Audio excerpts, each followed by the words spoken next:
We are on page 14b, the bottom of the page, 2 lines up from the bottom. And we are starting a new Gemara here. Amar Ula. Ula said, Kol ha-koirei kriya Shema b'lo tefillin. If a person reads Shema without tefillin, Ki'ilu meyed edus sheker biatzmai. It is as if he is giving false testimony in himself. What does this mean? So Rashi says it's as if he's giving false testimony in himself. It's a lishna me'alya. This is a upscale way of saying it, a nicer way of saying it. Really, it means he's giving false testimony about Hashem. But it doesn't want to say that, so it says it's as if he's giving false testimony about himself. And so you reciting the Shema without wearing tefillin, so you are saying a false testimony. What does this mean? So there is an explanation that it means you're saying false testimony about yourself, that you're not doing it. But the way Rashi is learning is it's a false testimony about Hashem. Now, there is a very important commentary in the back, the Maharsha, who explains this with a very interesting concept of why we don't wear tefillin on Shabbos. And he connects these ideas together. And the Maharsha says that there are 3 signs of a person on a person's body. There are 3 signs. There's the bris milah, which is on the person's body. He has the circumcision. There is Shabbos, and there is tefillin. These are the 3 things that it says this is a sign. And the Maharsha explains here that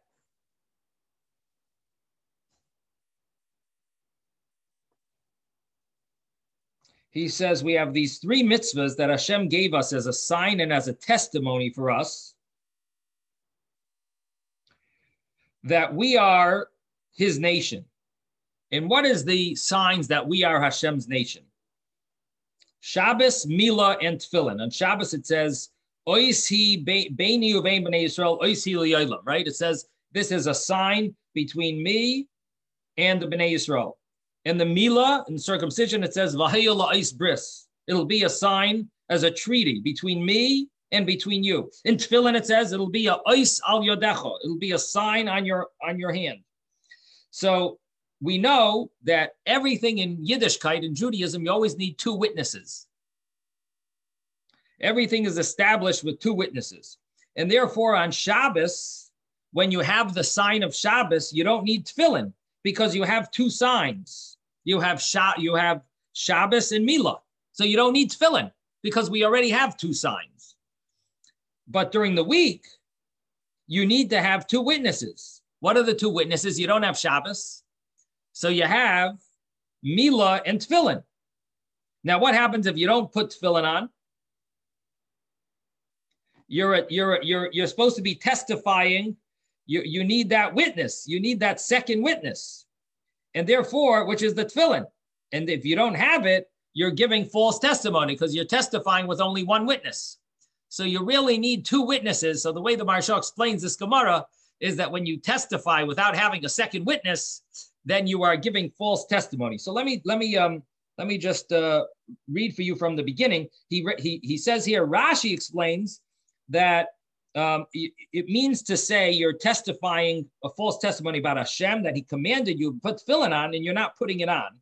And it just uses the word you're testifying falsely about yourself. But the Talmidei Rabbeinu Yoina says that it means that you're testifying falsely about yourself And this is the explanation about these three mitzvahs, that when you don't put it on, you're giving a false testimony about yourself, of your connection, that you are Hashem's nation. So that's the way he explains this Gemara, which is a very interesting point, that on Shabbos we have the two signs, the two witnesses. It's the Milah and Shabbos. And during the week, we have the Tefillin and the Milah and the circumcision. And therefore, on Shabbos, you don't need to put Tefillin on. Now, the famous question on this is that there are scenarios where a person is not able to have a circumcision for health reasons, or if their brothers died because of circumcision. So there are laws that we wait until they reach a certain age, until they reach a certain health level of health, in order before they get circumcised, so that they're strong enough. And so in that scenario, there is one of the commentaries on the Shulchan Aruch asks a very strong question. He says, so what happens if a person is not circumcised? Should they wear tefillin on Shabbos? Very interesting question. In other words, the reason why we're exempt from tefillin on Shabbos is because we're circumcised. So we only need we have the two witnesses. We have Shabbos and we have the circumcision. What about if a person is not circumcised? So then all they have is Shabbos. And therefore, there's a question, maybe they should put tefillin on. The final answer is no, that they don't put tefillin on Shabbos. But that just is a question comes out of this Maharsha. Yes, Yehuda. Yeah, but in that case, at what age do they get circumcised? I think it has to do with their health. I could look it up. It's called Mesu Echov Machmas Milo. Yeah, but what I'm saying is it's before they're 13. It's got to be before they're 13. So they wouldn't be obligated to put on tefillin anyway. Uh-huh. Okay, well, I'm not sure. It could be if it depends on, here, 1 second. Let's say, where is this?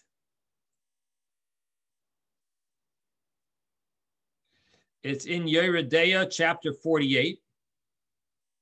Let's take a look. Yeridea, Sepharia. Yeridea 48. I mean, it's really a side issue, but let's just take a look because you asked. Shulchan Aruch, Yeridea 48. No. It's not Yeridea 48. That was not a good source. I searched, Google made a mistake there. 1 second.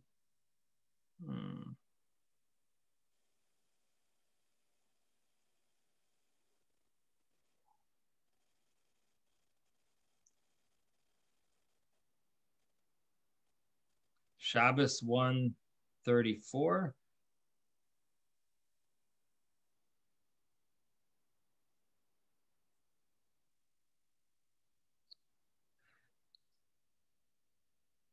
So how about Yeridea 165? Let's try that. Yeridea 165. Halacha, Yeridea 165.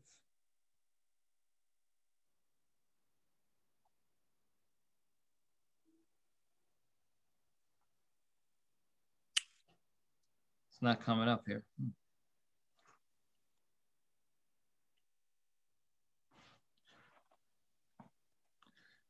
No, it's also a mistake. Wrong. Rabbi Smith. Yes. What about Shulchan Aruch Chaim 25:4? Okay, we'll take a look there. Aruch Chaim 25. 25:4. Let's take a look there. 25:4. The laws of tefillin. No. The tefillin should be on him at the time of Shema and Tefillah. That's not touching on Yehud. That's touching on our Gemara, but that's not Yehuda's. Yehuda was asking a side question about the about the law of Mesu Echov Machmas Milo, which is not really coming up here. Maybe if I look at the Gemara 134, maybe that's where I'll find it. Shabbos 134. I believe, let me just get a Gemara.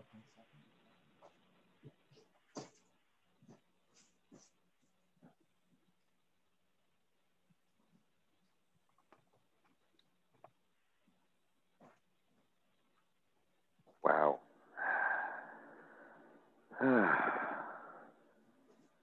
Okay. If it's here, fine. If not, we're going to push it off. I'm going to look it up later. Rabbi, I have a question for you. Yes. Okay. Hi. Good morning.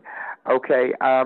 Two things. Number one, I'm a Jewish person, but I'm not that religious or anything like that. But number one, first of all, who are you? I don't even see any face over here. Oh, this is okay. This is your friend Mike, the blind guy. Yeah. Hi, Mike. Hi. I would like to talk to you later about something very important, if possible. Okay. Number one. Also, what happens? What is the actual basis of tefillin, and what happens if you are blind or if you're disabled and you have trouble putting tefillin on? What happens then?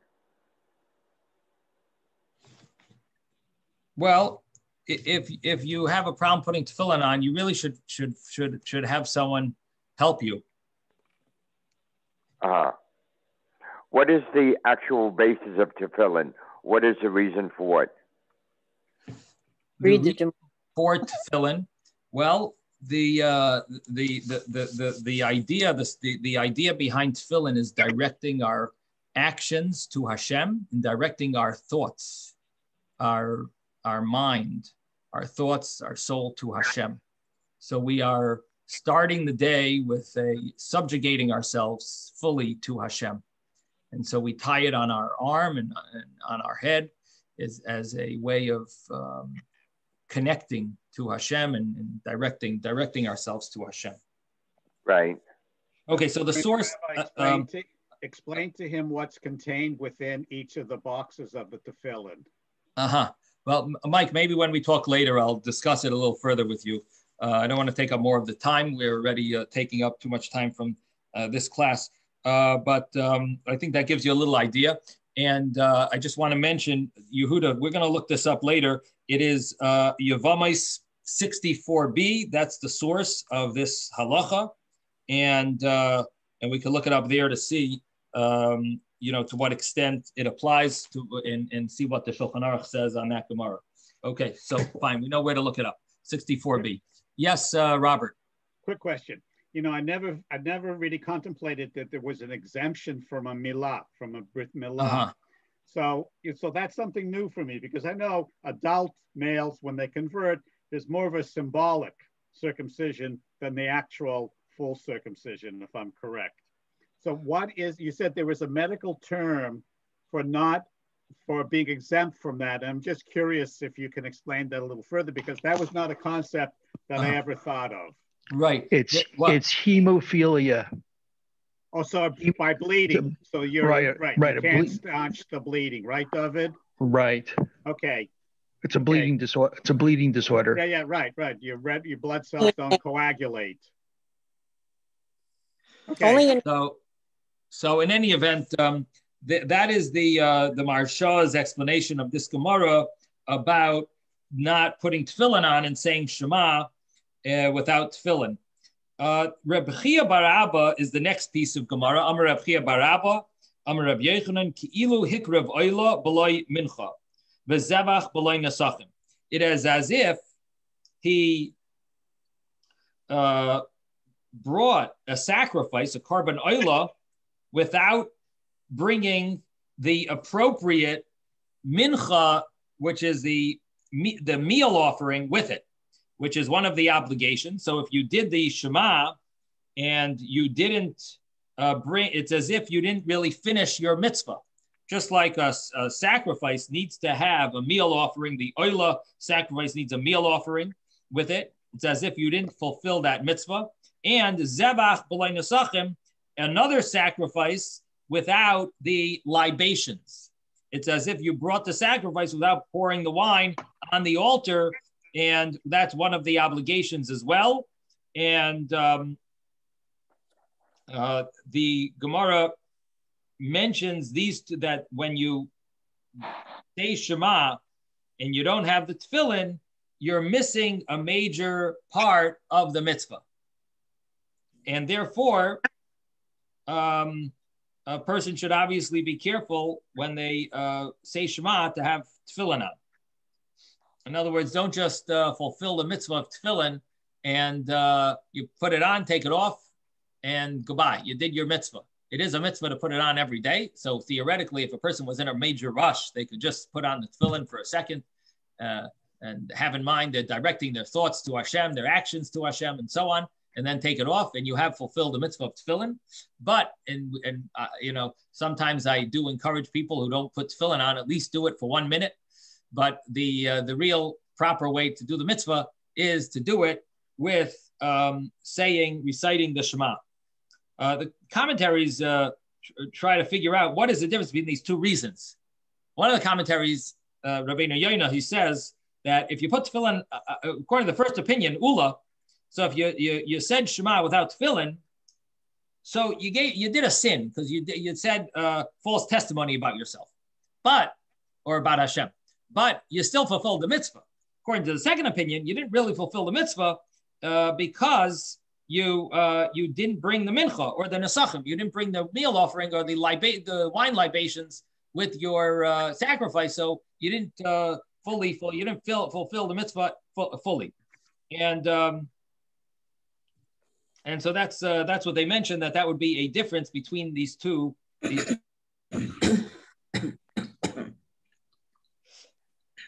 So the next Gemara mentions. Rabbi. Yes. I don't see exactly the comparison here, because with the korban, once you did the korban is kosher. You have to add to it afterwards, the nesachim or whatever else they have to do.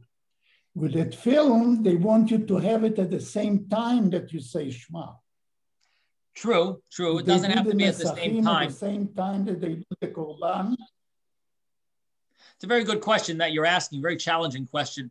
One of the commentaries asks, similar to your question, they ask along those lines, they say, the halacha is that you could bring the libations or the meal offering days after you brought the korban. And here we're saying you have to the tefillin has to be at the same while you're reciting the Shema, you have to have the tefillin on. The commentary explains that it's very different. The meal offering, when you bring it, it is naturally connected to it is internally connected to that korban. Just doesn't have to be at the same time, but you do it later, it's a part of that korban, and therefore it's not a problem. Here, when you put the tefillin on later, it's not connected to the Shema that you did, and therefore it's as if you're giving it. Therefore, it's as if you're not bringing the appropriate meal offering or libation with your korban, because here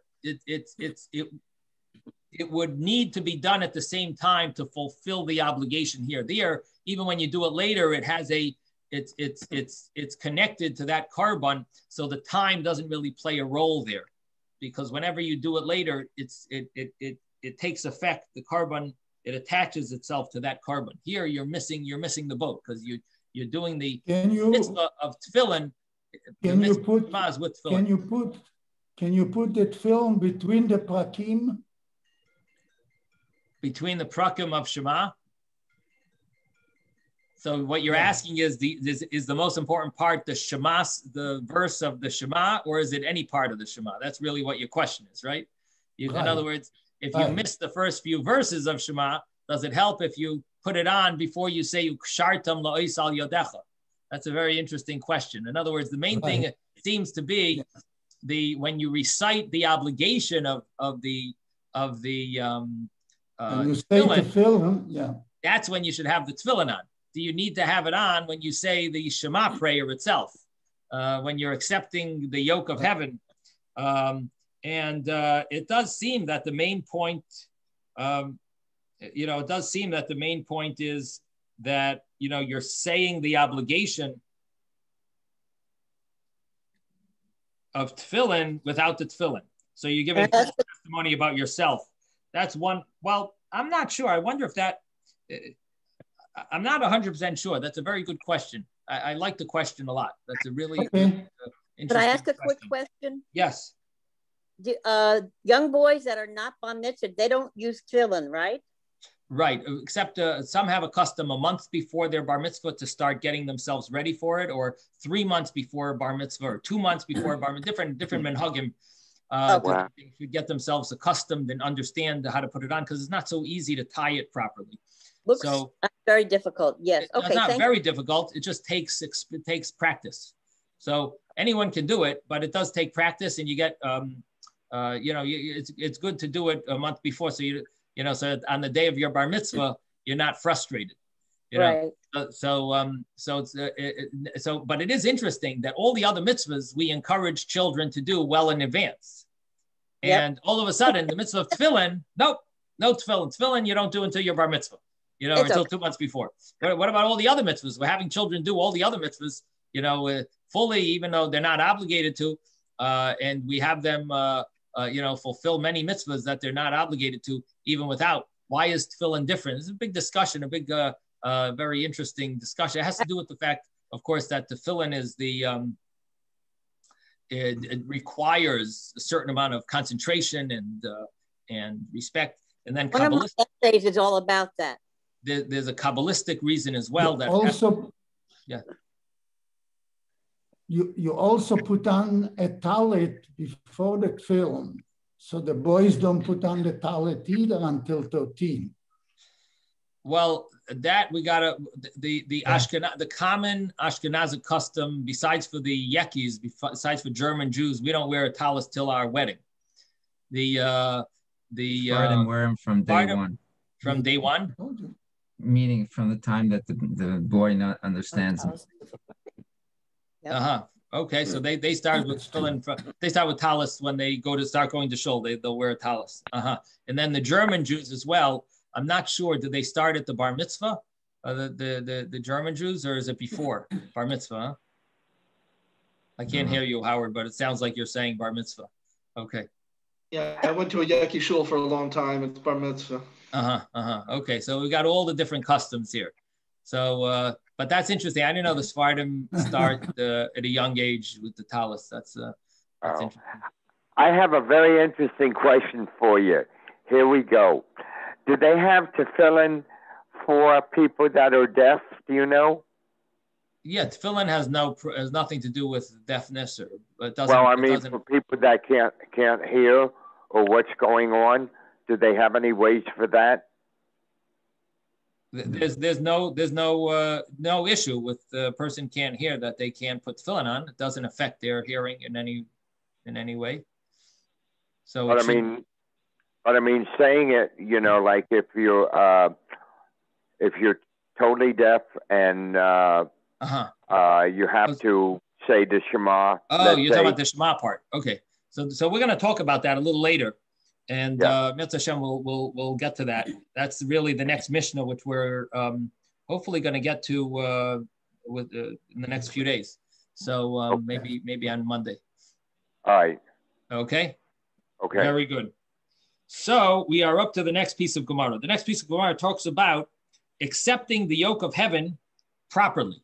How do you accept the yoke of heaven? And one of the things it mentions is that a person is supposed to be. Rabbi Smith. Yes. I'm sorry. I just wanted to say before you move on from the piece that we were saying. So when you were talking about the three things that are a sign, Shabbos, and tefillin, and a bris milah.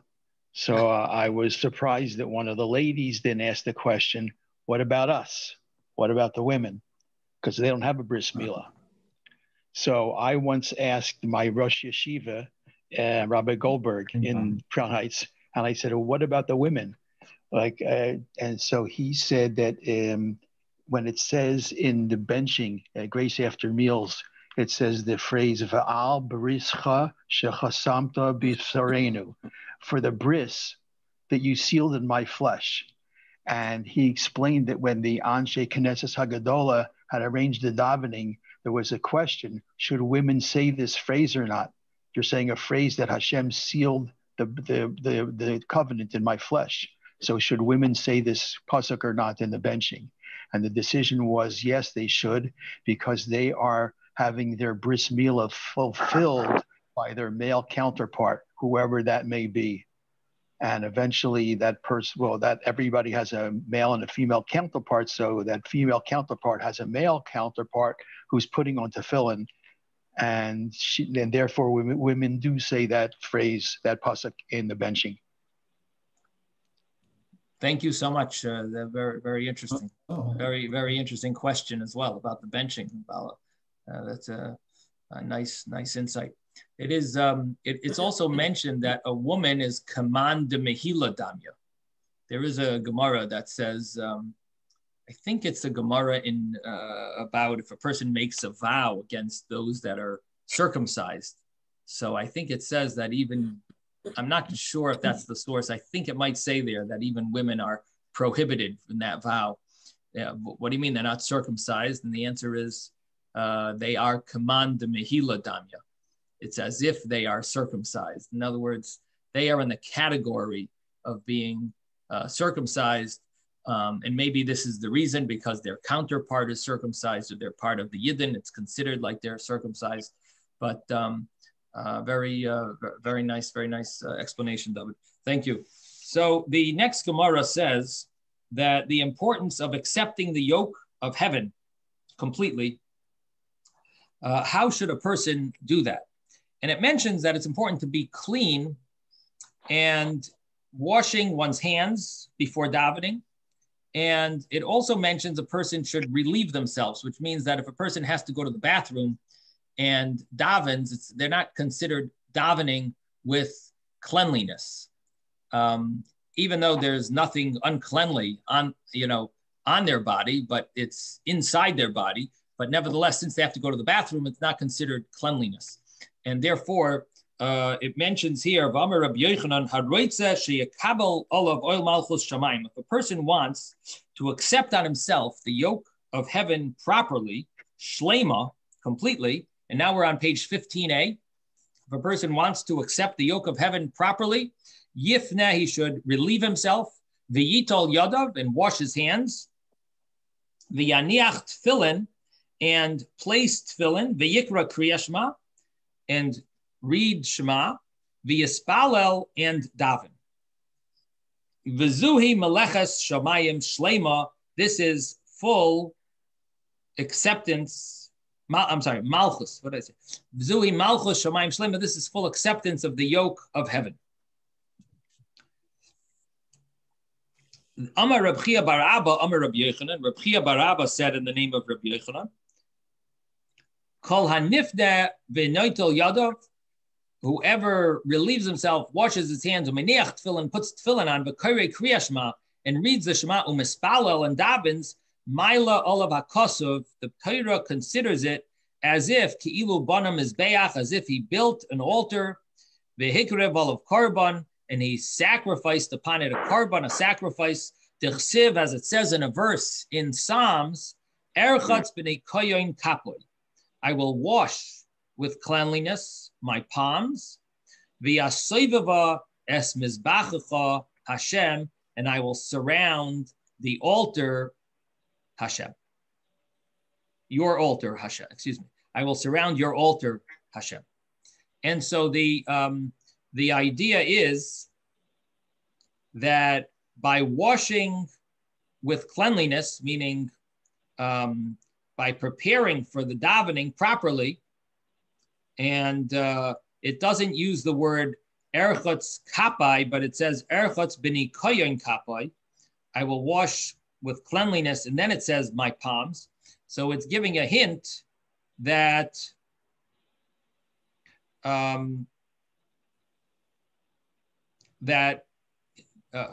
basically a person will cleans themselves and and washes their hands, it's considered as if they brought a carbon, because surrounding the mizbeach means it means bringing a sacrifice on the mizbeach. I should really look it up in that verse in Tehillim. I'm thinking that surrounding the mizbeach, surrounding the altar, might have something to do with the fact that the blood is sprinkled on the different corners of the altar.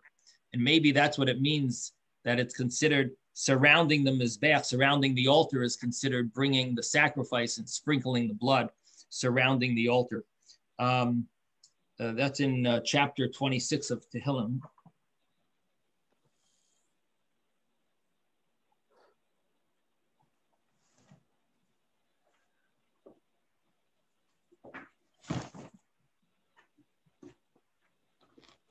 It's in verse 6 over here, surrounding the altar. Let's see.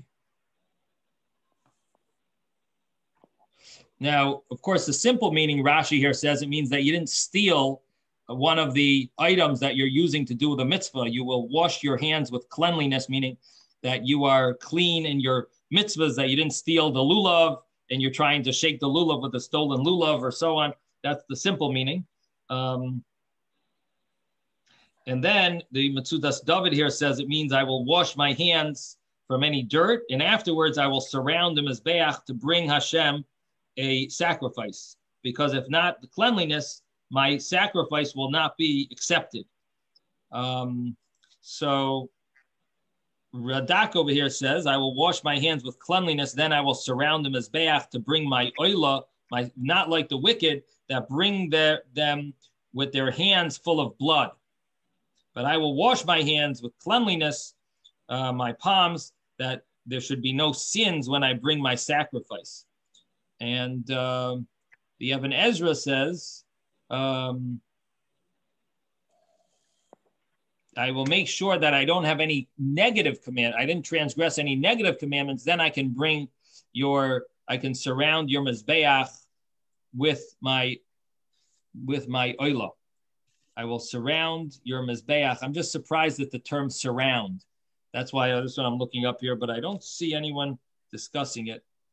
Can I ask a quick question? Yes, please? you can. Okay. Yes, you can.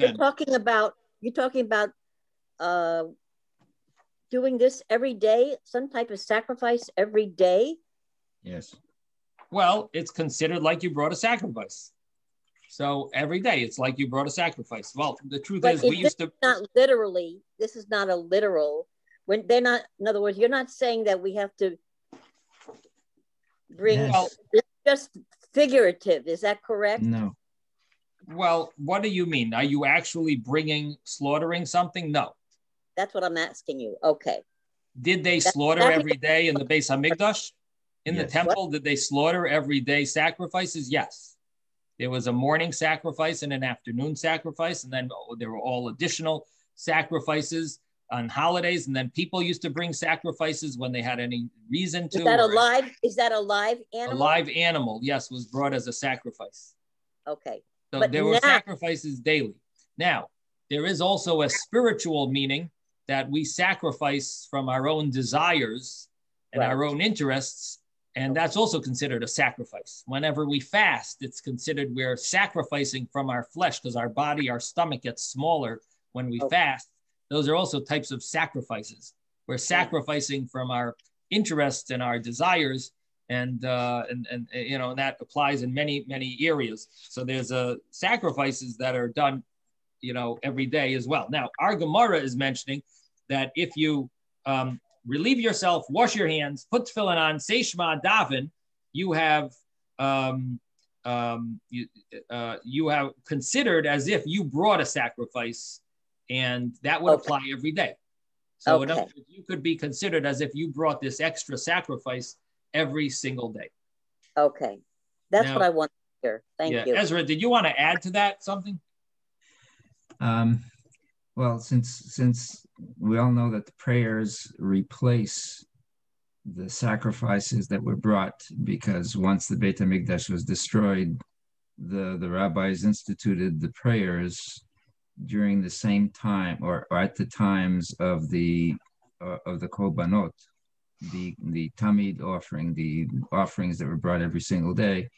Basically, what you are doing now is, I won't say a true equivalence, but an equivalence of what would have happened if the Beit HaMikdash were still in existence.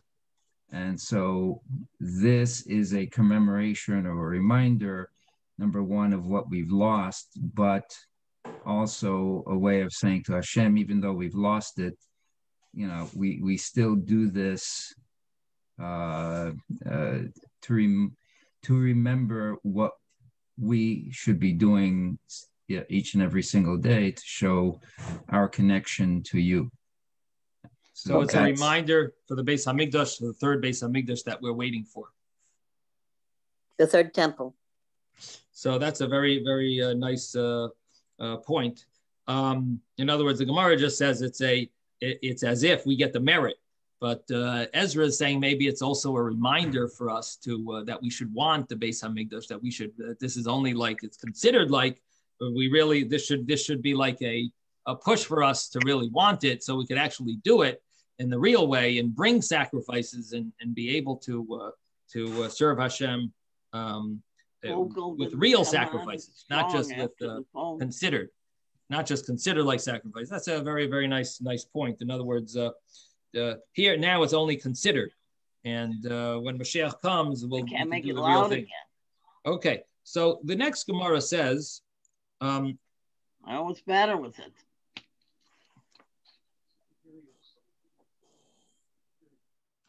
The next Gemara, the Gemara continues, and it says, Amar le Rava, Rava said to Reb Chia bar Abba, Loisavar Lamar, doesn't master hold, don't you hold, Ki'ilu Taval, it's as if you dunked in a mikvah, which means that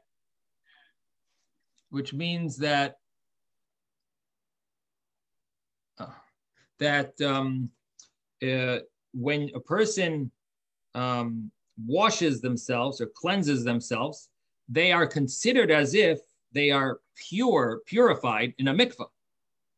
And the chsiv, as it says, erchatz b'nei koyon v'lo ksiv archetz kapoy. The way the wording is, it says, it implies, it says the word my palm afterwards. It should say, I will wash my palm. And instead it says, I will wash with cleanliness my palm. First it should say, I wash my palm with cleanliness. But it doesn't say it that way. It says, I will wash with cleanliness, and then it jumps to my palm.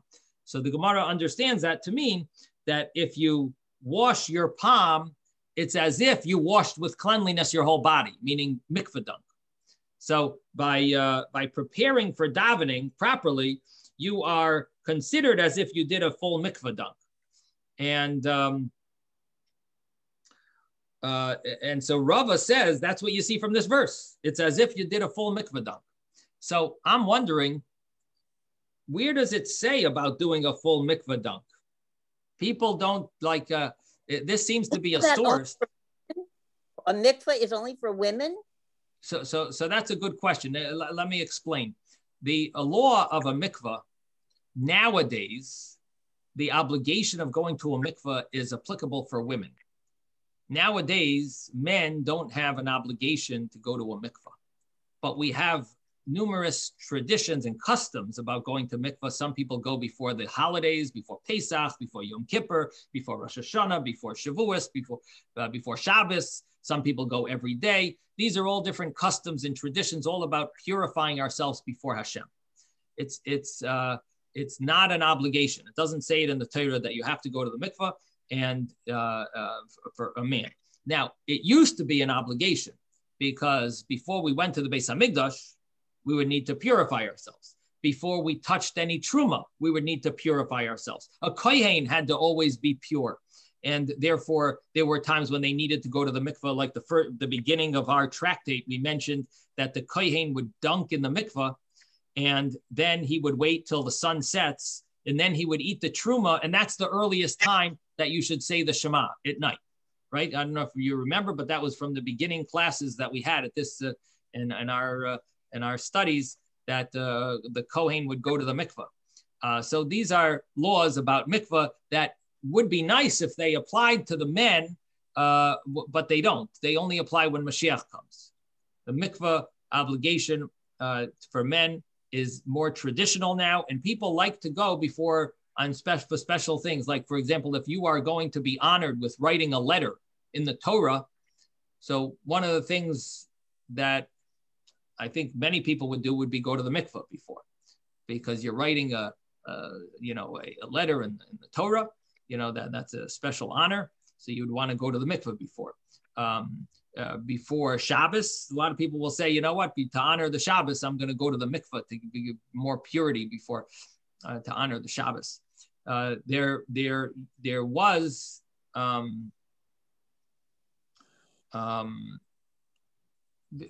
a tradition, there was an obligation actually. Ezra HaSofer tried to establish an obligation that if a person has a wet dream, or a person is with has relations, with their wife, they would go to the mikveh before they daven and before they study Torah. And it became a decree that was impossible to keep. And so it was annulled, it was abolished, that decree. But some say that it was only abolished with regard to Torah study, but not with regard to prayer. And that's why there is many people who will go to the mikveh, that will go to the mikveh as often as they can. And then Hasidim go to the mikveh every day. The reason they go to the mikveh every day is they want to purify themselves before they daven. That their davening should be a davening of purity, and nothing to do with a wet dream or with having relations. Simply as purification before davening, extra tahara, extra purification. Even students, when they become bar mitzvah, they start going to the mikveh, or even before bar mitzvah, whatever. A lot of people go to the mikveh every day before they're davening. These are ideas. Now, where do you come up with this idea? It seems like this Gemara seems to imply that. Look at what Rava says. Rava says that if you wash your hands, it's considered like you've gone to the mikveh. Where does it say you have to go to the mikveh? Who says that's such a great thing to do every day? Here, the Gemara is saying that if you wash your hands, it's like you did it. It sounds like Rava says it's a very good thing to go to the mikveh. You didn't go to the mikveh, you wash your hands, you cleanse yourself. That's considered like you went to the mikveh. So it sounds like there's a little hint here that there is a concept, definitely an Inyan, a reason to go to the mikveh every day. If you wash your hands, you cleanse yourself, it could be considered. It's considered like you did it. Okay. Amalei Ravina the Rava. Ravina said to Rava, Chazi Mar Haitzurba Mirabana. Did Master see this young rabbi, the Asa Mimar Rava, that came from the west, meaning Eretz Yisrael? V'yamar, and he said, Misha ein loy mayim lerchotz yadav. If a person doesn't have water to wash his hands, mekaneach yadav ba'afar uvetzrar uvekismis. He could wipe his hands with afar, which is sand, bitzrar, which are pebbles, and kismis is with splinters. Sliver of wood. Okay. With a piece of wood. Yeah, splinters. Slivers of wood. I'll translate it your way. Right. Okay, toothpicks. So a person would be able to wipe his hands with something that, I guess, cleanses them. From the earth. Well, afar was like sand or earth. Yeah. Right. So so this is what Ravina told Rava. Did you hear what he said? So Amar lei shaper ko Amar. So Rava said back, he said good. He said properly. Miksiv erchatz b'mayim. Does it say I will wash with water? You don't need water. Erchotz, Bini Koyonksiv. It says with cleanliness. Kol midi demanki. Anything that will cleanse.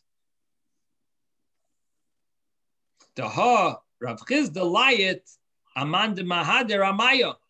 Rav Chizda cursed anyone that would go after water be'idan sleisa at the time of the davening.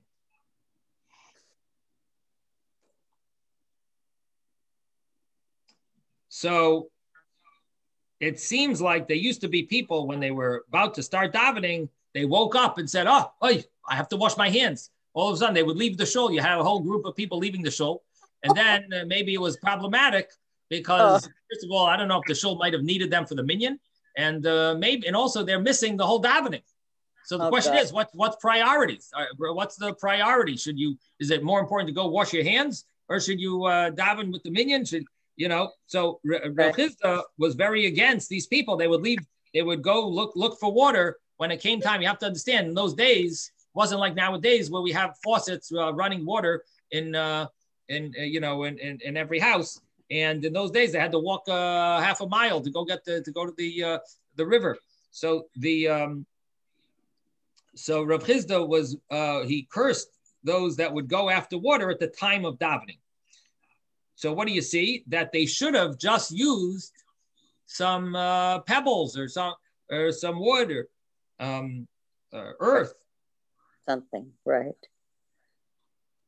Vahani mili l'kriyashma. And this applies to Shema.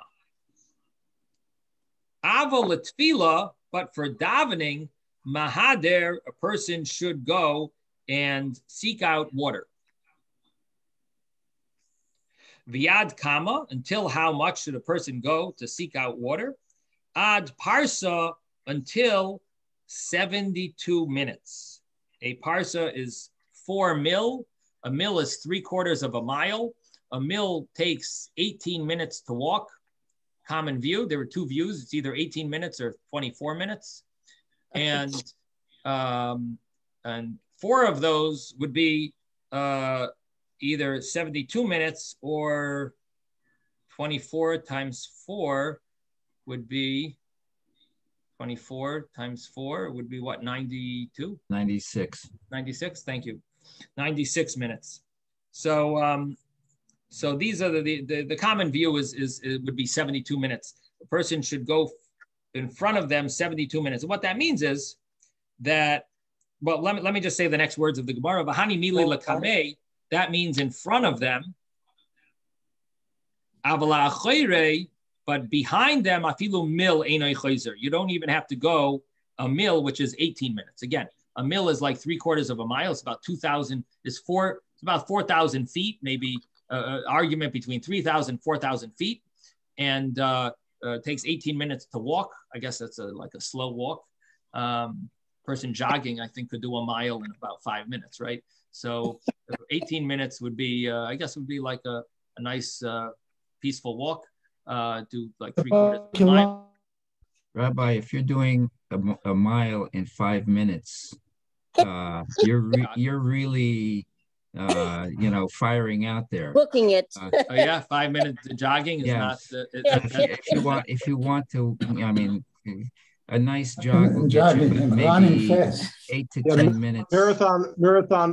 Marathon runners, that's considered an ideal rate.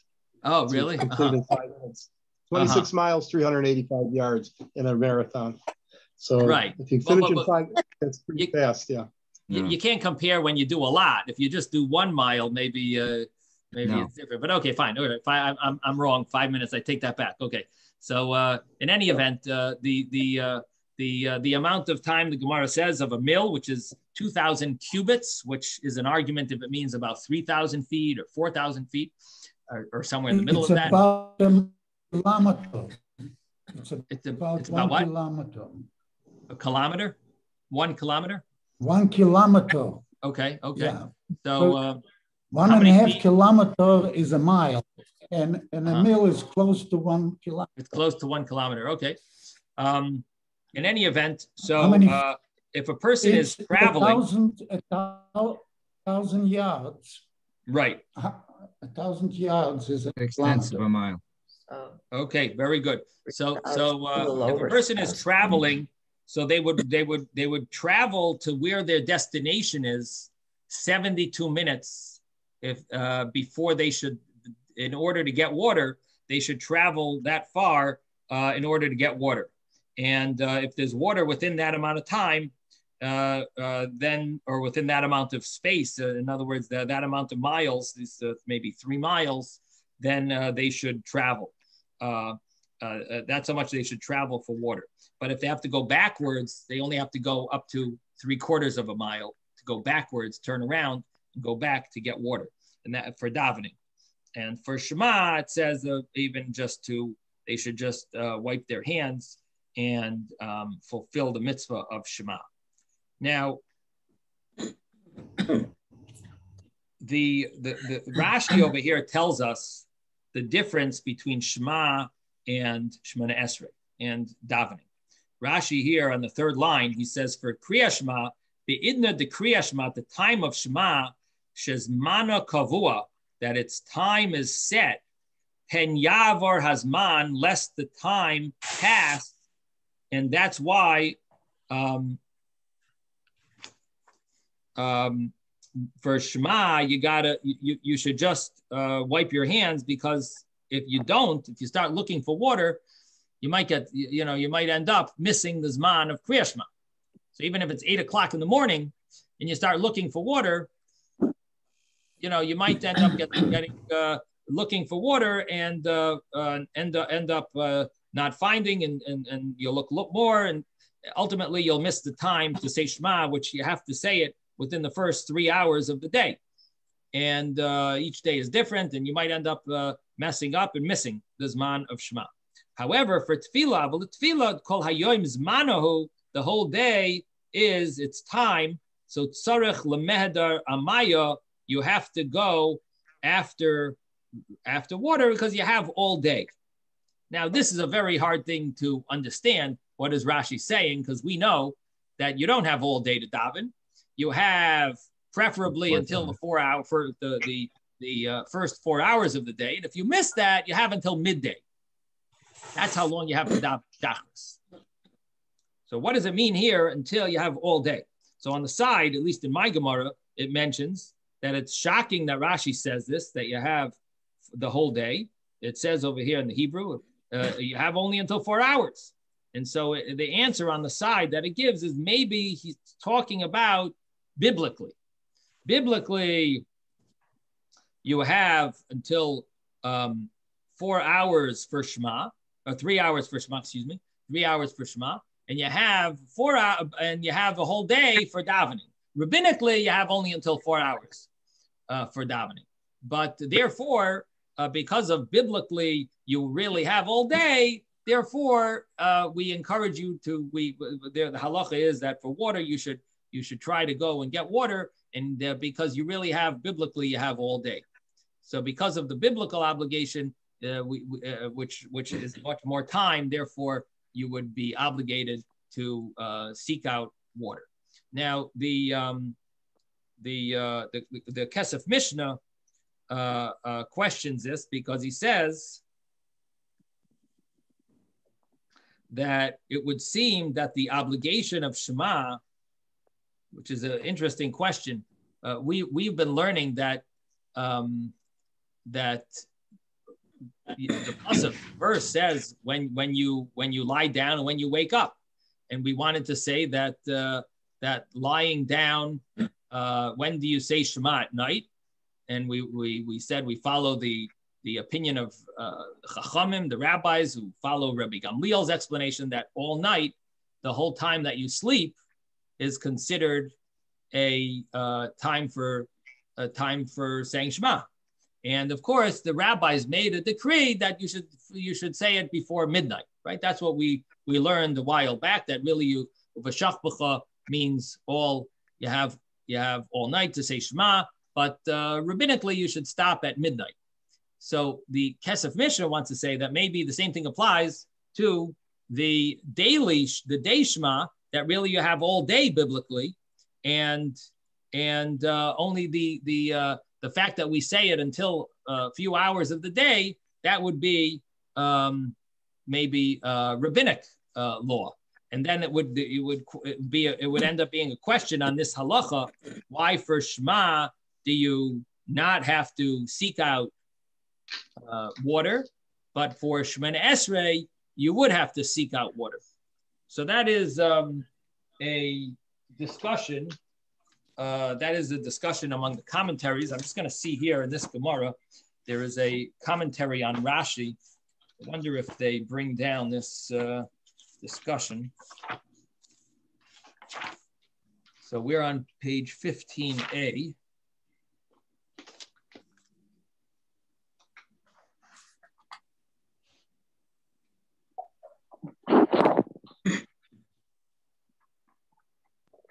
Yeah, it seems like he brings down the whole thing.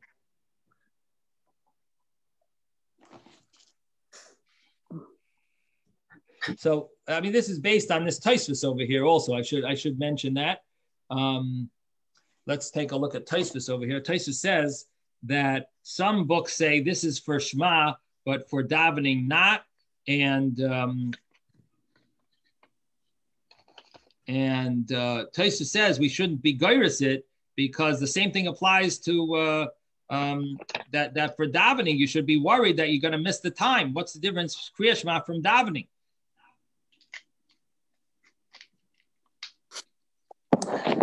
And he says it should be the same.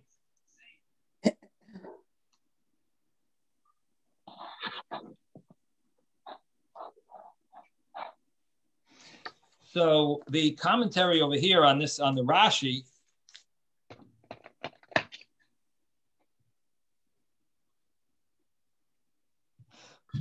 he brings down a Rashba that talks about Shema at night.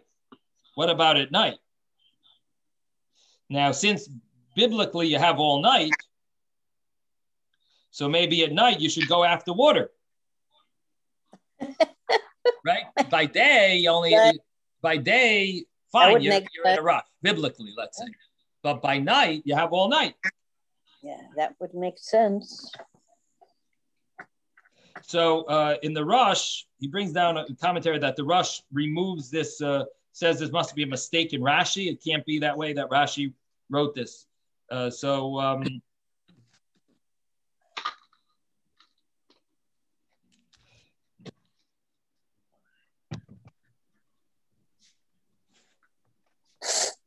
The others want to say that Rashi just means that it's until midday, that you have much longer to say to daven than Kriya Shema. So that's a little way of answering it. That Rashi said you have all day. He means you have much longer. You have until midday, and therefore it's much different than Shema. Another explanation is that you do have all day, because if you make a mistake and you miss the davening, you could always daven mincha twice. Can't hurt. And, if you didn't have water, so no problem. You'll end up davening twice mincha.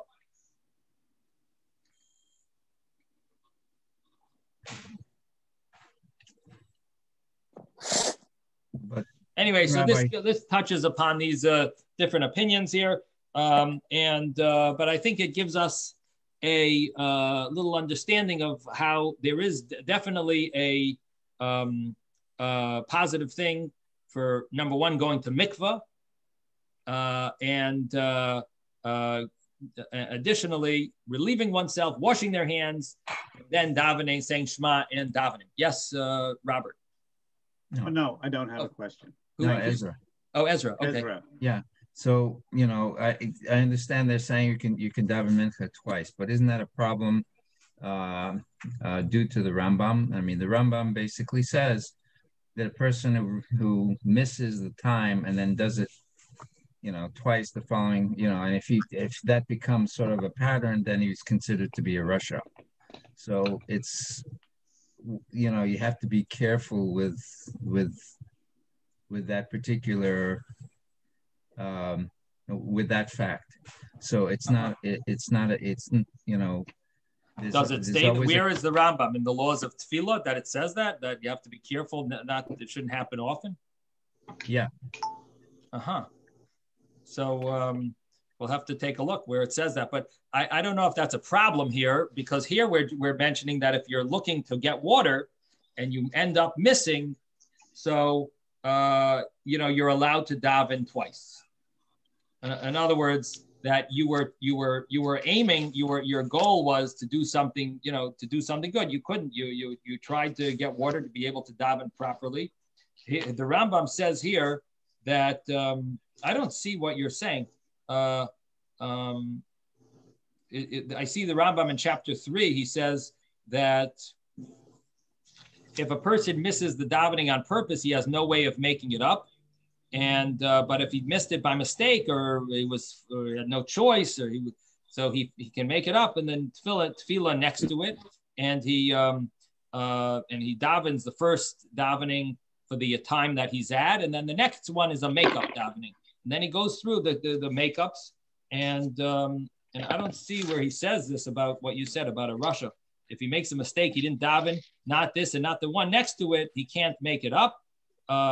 If you didn't daven Shachris Mincha, you can't make up the Shachris, but you can make up the Mincha by davening 2 Ma'arivs.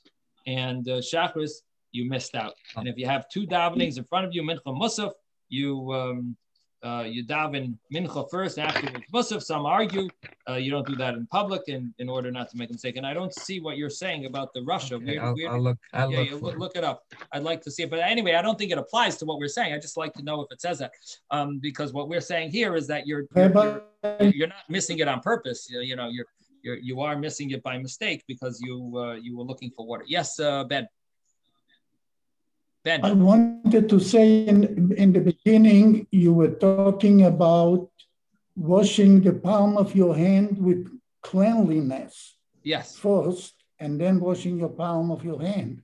Right. I think they mean with cleanliness of your innards, and then you wash your hands. That's why they mention cleanliness first. Very, very nice. I think you're right. With cleanliness of your innards, then you wash the palm of your hand. Right. The first Gemara was saying that Erchatz ben Kayin meant you're cleaning yourself out. Right. You're clean, and then kapoy comes afterwards. Right. Okay. Good point. Then you wash the palm of your hand. I appreciate that. That's good. That's a good point. I don't think I explained it that way. Good. Thank you. Yes. Okay, everyone. Have a wonderful Shabbos. And Let's Hashem. We'll see you on Sunday.